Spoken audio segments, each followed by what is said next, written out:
নমস্কার বন্ধুরা, ঝর্ণাঝুমা কিচেনে সবাইকে স্বাগত। আজ আমি ইলিশ মাছের ভাপা তৈরি করব। সেই জন্য দেখেন এখানে ইলিশ মাছ নিয়ে নিয়েছি আর ইলিশ মাছের রিং পিস করে নিয়ে নিয়েছি।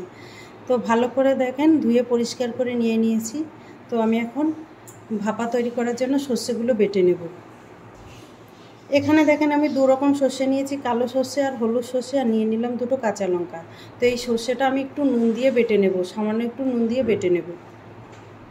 নুনটা দিলে কি হবে, তিতো ভাবটা লাগবে না সর্ষের। এখানে সিলভারটা নিয়ে নিয়েছি, তার মধ্যে দিয়ে দিলাম দুটো কাঁচা লঙ্কা আর এই যে সর্ষেগুলো আমি ধুয়ে নিয়ে নিয়েছি, আর দিয়ে দিলাম কিছুটা নুন।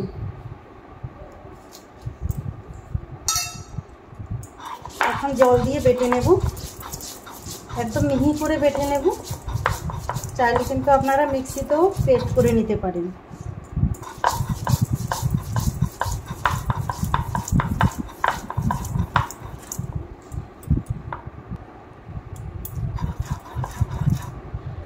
দেখেন সর্ষে ভালো করে বেটে নিয়ে নিয়েছি, 2-3 বার করে আমি বেটে নিয়েছি, একদম মিহি করে বেটে নিলাম। আর আপনারা যদি চান তাহলে একটু জলে সেকে নিতে পারেন, সাকলে কী হবে, কালো সর্ষের যে খোসাটা থাকে ওইটা বেরিয়ে যাবে। আমি সেকবো না, সেজন্য দেখেন ভালো করে একদম বেটে নিয়ে নিলাম। দেখেন খুব সুন্দর করে বেটে নিয়ে নিয়েছি। এখন বাটিতে নিয়ে নেব। এখানে আমি একটা বড় বাটি নিয়ে নিয়েছি, আর এই বাটির মধ্যে আমি ভাপাটা করব। যেহেতু মাছের পরিমাণটা একটু বেশি, সেই জন্য একটা বড় বাটি নিলেই ভালো হয়। তো এখানে দেখেন যে সর্ষেগুলো আমি বেটে নিয়ে নিয়েছি সেটা আমি এখানে নিয়ে নিলাম বাটিতে। টেস্ট হিসাবে নুন দিয়ে দিলাম হলুদ গুঁড়ো, কিছুটা সর্ষের তেল দিয়ে দিলাম ওপর থেকে। এখন মিশিয়ে নেব ভালো করে।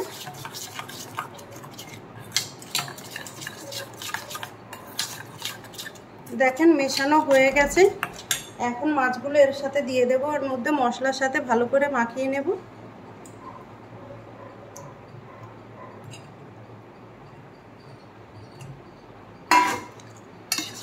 ভালো করে আমি এখন মিশিয়ে দিচ্ছি।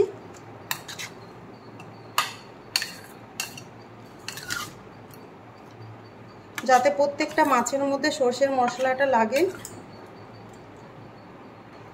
ভালো করে দেখেন মিশিয়ে নিয়ে নিয়েছি। এখন এর মধ্যে কাঁচা লঙ্কা দিয়ে দিলাম, চেরা কাঁচা লঙ্কা। এখন উপর থেকে বেশ খানিকটা আমি সর্ষের তেল দিয়ে দিচ্ছি। আর ইলিশ ভাপাতে কিন্তু সর্ষের তেলটা কিন্তু বেশি করেই দিতে হবে। এখন ঢাকনা দিয়ে ঢেকে দেব। কড়াইতে জল বসিয়ে দিয়েছি, আর জলের মধ্যে এটা আমি এখন বসিয়ে দেব, দিয়ে ওপর থেকে ঢেকে দেব, স্টিম হতে থাক। ঢাকনা উঠিয়ে এখন একবার দেখে নেব।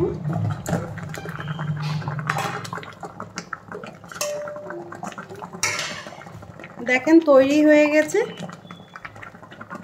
আমি এখন নামিয়ে নেব। আপনারা চাইলে কিন্তু একটু পাল্টে দিতে পারেন, আমি পাল্টে দিলাম না, তো আমি নামিয়ে নেব।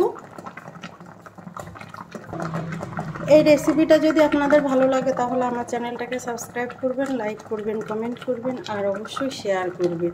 আর আমি যেইভাবে বানিয়েছি এইভাবে বানিয়ে খেয়ে কমেন্ট করে জানাবেন। ভিডিওটা দেখার জন্য আপনাদের ধন্যবাদ। উপর থেকে আরেকটু কাঁচা সর্ষের তেল দিয়ে দিলাম।